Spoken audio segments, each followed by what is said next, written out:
Mengapa penelitian ini dilakukan? Saat ini, industri farmasi sedang mengalami perubahan yang sangat cepat akibat perkembangan transformasi digital. Berbagai teknologi seperti AI, Big Data, Cloud Computing, hingga layanan digital healthcare mulai dimanfaatkan untuk meningkatkan kualitas pelayanan sekaligus efisiensi operasional perusahaan. Berdasarkan kondisi tersebut, sistem informasi tidak lagi hanya berfungsi sebagai alat bantu administrasi, tetapi sudah menjadi bagian dari strategi bisnis perusahaan. Namun di sisi lain, PT Kimia Farma Tbk masih menghadapi berbagai tantangan. Berdasarkan laporan keuangan perusahaan, pendapatan Kimia Farma relatif stabil, tetapi perusahaan sempat mengalami kerugian yang cukup besar hingga mencapai 1,82 triliun pada tahun 2023. Kondisi tersebut menunjukkan bahwa tantangan utama perusahaan bukan hanya meningkatkan pendapatan, tetapi juga memperbaiki efisiensi operasional.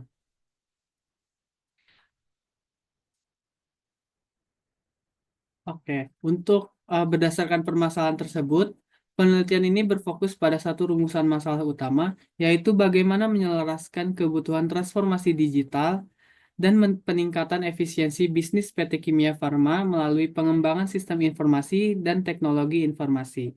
Untuk menjawab rumusan tersebut, penelitian ini memiliki tiga tujuan utama, yaitu menyusun perencanaan strategi sistem informasi menggunakan framework Watt and Pepard. Kedua, menghasilkan rekomendasi strategi berupa bisnis IS strategi, IT strategi, serta IS IT manajemen strategi yang sesuai dengan kebutuhan perusahaan. Dan yang ketiga, menyusun future application for portfolio beserta roadmap implementasi sebagai panduan pengembangan sistem informasi di masa mendatang.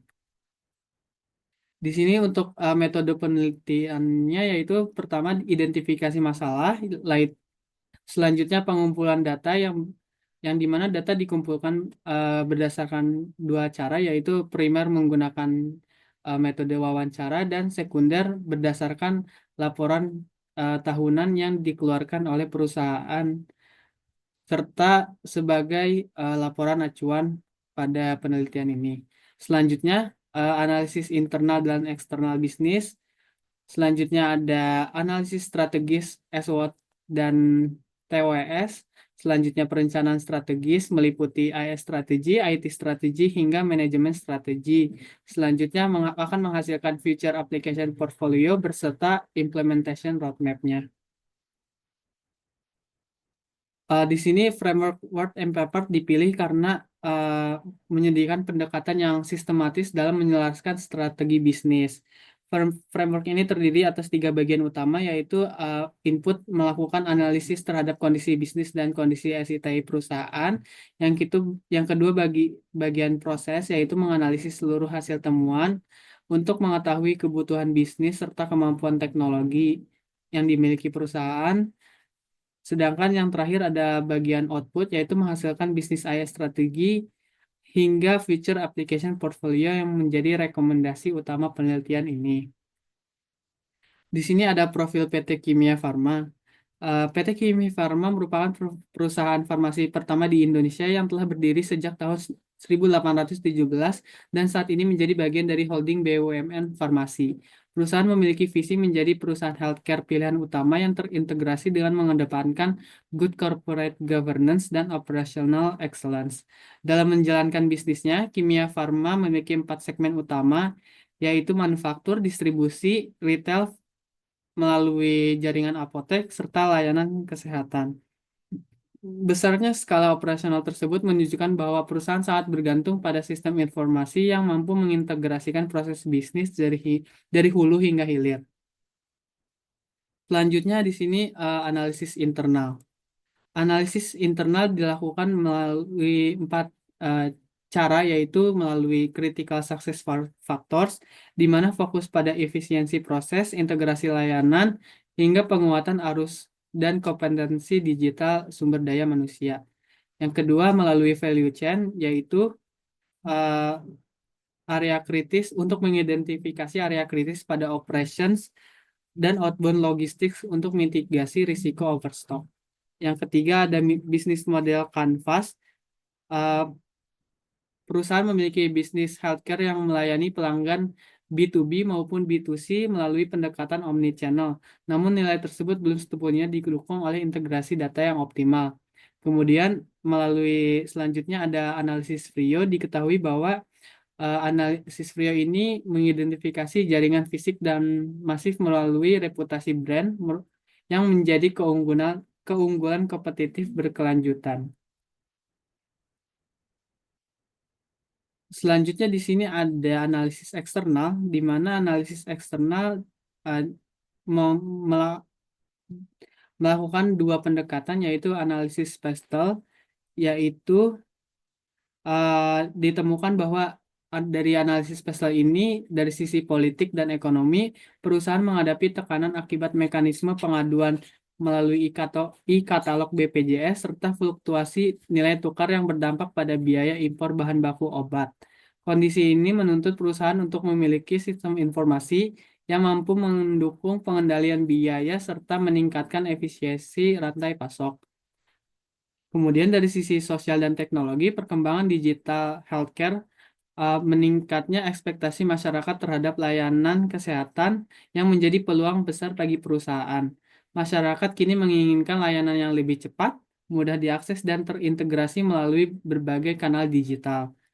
Kemudian berdasarkan analisis Five Porters Five Force, tingkat persaingan industri farmasi nasional tergolong sangat tinggi. Selain menghadapi kompetitor besar, perusahaan juga harus menghadapi tingginya kekuatan tawar pemasok karena masih bergantung pada impor bahan baku obat, serta tingginya kekuatan tawar pelanggan akibat banyaknya alternatif layanan kesehatan yang tersedia. Selanjutnya di sini ada analisis SWOT, di mana dari sisi strength, PT Kimia Farma memiliki berbagai keunggulan utama, yaitu jaringan layanan kesehatan yang luas dan terintegrasi secara nasional, lalu bersinergi juga dengan holding BUMN farmasi, serta reputasi merek yang telah dipercaya masyarakat selama lebih dari 2 abad. Namun perusahaan memiliki beberapa weaknesses, di antaranya masih adanya fragmentasi sistem informasi atau silo data, proses bisnis yang masih melibatkan aktivitas manual, permasalahan pada supply chain seperti overstock, serta tingginya beban operasional yang mempengaruhi profitabilitas. Di sisi lain terdapat berbagai opportunities seperti pertumbuhan layanan telemedicine, e-farmasi, dukungan pemerintah terhadap farmasi nasional, serta perubahan perilaku masyarakat menuju layanan digital. Selain itu, perusahaan juga menghadapi beberapa threats, antara lain tingginya ketergantungan terhadap impor bahan baku obat, tekanan harga akibat mekanisme e-katalog BPJS, serta meningkatnya persaingan dari perusahaan farmasi maupun startup di bidang digital healthcare. Di sini selanjutnya ada analisis hasil IFAS dan EFAS, di mana berdasarkan hasil perhitungan, skor IFAS yang diperoleh adalah 2,6. Nilai ini menunjukkan bahwa perusahaan memiliki kekuatan internal yang cukup baik, terutama pada jaringan distribusi dan aset bisnis yang dimiliki. Namun demikian, terdapat kelemahan yang perlu menjadi perhatian, yaitu infrastruktur sistem informasi yang belum terintegrasi secara optimal di berbagai cabang apotek kimia farma. Selain itu, skor EVAS sebesar 0,65 menunjukkan bahwa perusahaan memiliki peluang yang cukup besar untuk berkembang, khususnya melalui akselerasi digitalisasi layanan kesehatan. Melalui interpretasi kedua matriks tersebut, dapat disimpulkan bahwa strategi yang paling tepat bagi PT Kimia Farma bukan menambah aplikasi baru, tetapi memprioritaskan integrasi sistem informasi agar seluruh aset digital yang sudah dimiliki dapat bekerja secara optimal dalam mendukung proses bisnis perusahaan. Di sini selanjutnya ada existing application portfolio, di mana beberapa aplikasi utama yang dimiliki perusahaan seperti SAP ERP sebagai sistem inti perusahaan, warehouse management system dan e-procurement untuk mendukung aktivitas logistik, points of sales pada jaringan apotek dan klinik, Kimia Farma Mobile sebagai platform digital untuk pelanggan, KIFES sebagai sistem Human Resource Information System, serta Business Day Integrated Dashboard untuk mendukung pelaporan.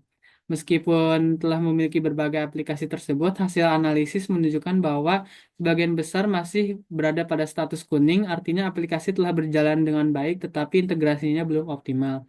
Sebagai contoh, SAP ERP masih menghadapi tantangan dalam konsolidasi data lintas entitas dengan beberapa aplikasi lainnya seperti Warehouse Management System, dengan sistem demand forecasting, dan sementara untuk aplikasi Keyface masih memerlukan intervensi manual dalam proses administrasinya. Temuan ini memperkuat bahwa fokus perusahaan bukan untuk menambah aplikasi, melainkan meningkatkan integrasi antar sistem. Selanjutnya di sini ada bahasan untuk gap analysis, di mana berdasarkan kondisi yang terjadi saat ini, penelitian kemudian membandingkan kondisi existing dengan kondisi yang diharapkan di masa depan. Pada area enterprise system, kondisi masih menunjukkan adanya tumpang tindih data keuangan. Oleh karena itu, kondisi masa depan yang diharapkan adalah terciptanya infrastruktur backend yang terpusat dan mampu menyediakan data secara real time. Pada area supply chain, perusahaan masih menghadapi risiko overstock.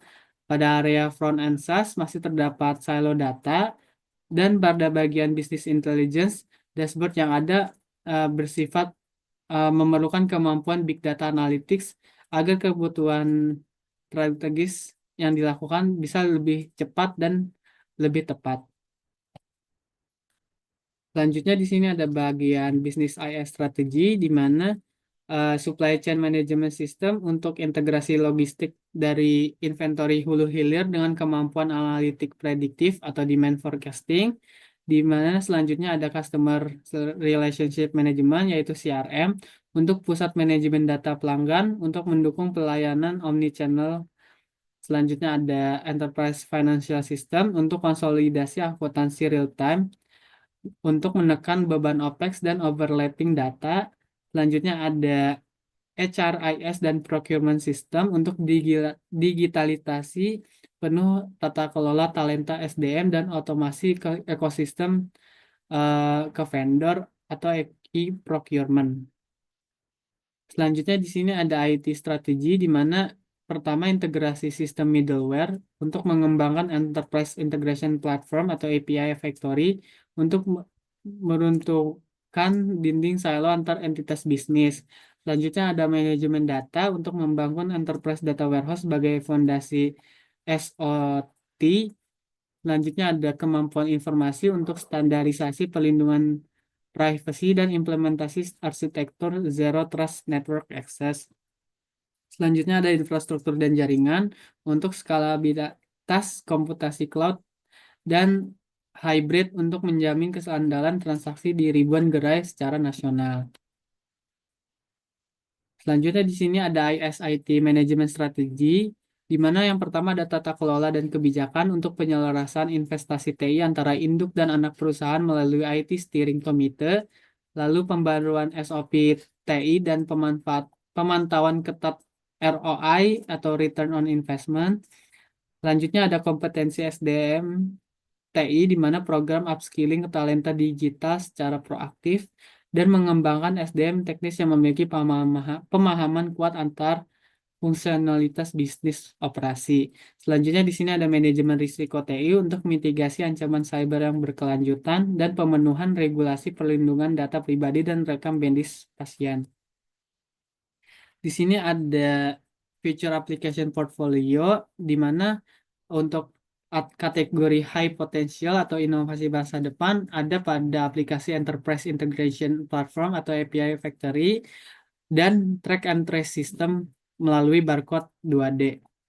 Di mana selanjutnya ada strategik yaitu kritis dan diferensiator, di mana aplikasi yang dibutuhkan di sini ada Enterprise Data Warehouse, SCM System, dan Custom Relationship Management. Di mana pada kategori selanjutnya yaitu support atau peningkatan efisiensi ada Human Capital Management System atau KIFAS dan Knowledge Management System.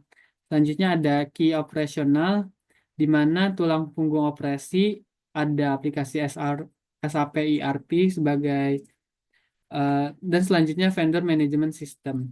di mana pada area horizontal atau yang mendatar di sini melambangkan untuk potensi bisnis masa depan dan yang ke atas untuk ketergantungan bisnis saat ini. Untuk roadmap implementasi yang pertama ada tahap satu, bagian fondasinya selama 1 sampai 18 bulan, di mana fokusnya adalah membangun arsitektur dasar dan sentralisasi data dan implementasi enterprise integration platform. Yang ke tahap kedua itu adalah support system, di mana terjadi pada bulan ke-19 dan sampai bulan ke-36. Fokusnya adalah optimalisasi operasional inti dan layanan pelanggan, di mana implementasinya adalah SCM sistem berbasis demand forecasting dan CRM omnichannel. Terus yang tahap ketiga yaitu continuous improvement pada bulan 37 dan 48 untuk fokus pada analitik tinggal lanjut dan kepatuhan regulasi. Selanjutnya di sini ada kesimpulan, di mana yang pertama ada imperatif penjelasan, yaitu transformasi digital Kimia Farma yang membutuhkan integrasi SITI untuk memecah silo data. Selanjutnya adalah fondasi arsitektur untuk pembangunan Enterprise Integration Platform. Yang ketiga ada prioritas eksekusi, di mana yang menjadi prioritas ada pada kuadran strategis yaitu portfolio SCM dan CRM guna mereduksi overstock dan merebut pangsa pasar digital healthcare. Dan yang keempat, implementasi yang terukur agar dapat dieksekusi dalam 3 tahapan pada bulan 1 sampai bulan 48 dengan mitigasi risiko yang ketat untuk menjamin return on investment teknologi. Sekian hasil pemaparan dari saya. Mohon lebihnya mohon maaf. Kurang lebihnya mohon maaf. Wassalamualaikum warahmatullahi wabarakatuh.